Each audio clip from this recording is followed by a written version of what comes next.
अच्छा ये बता कि ये जगह तुम्हें क्यों अच्छी लगती है? इसीलिए क्योंकि मैं और तू इधर अकेले आके मिल सकते हैं। तो खान साहब से कह कर आया हूँ कि मैं एक केस के सिलसिले में बाहर जा रहा हूँ। मैं तुम्हारा केस हूँ। मेरी जान, तुम तो वो केस हो जिसके लिए मैं 302 की सजा काटने को तैयार हूँ। कौन है?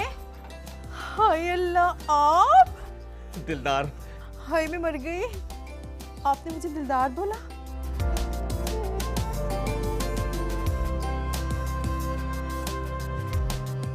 बगैर शादी की भी कोई जिंदगी है क्या? ना बीवी ना बच्चे।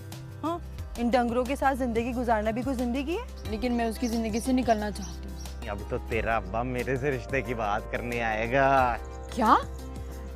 किसी बाबा से तावीज लाए हो क्या?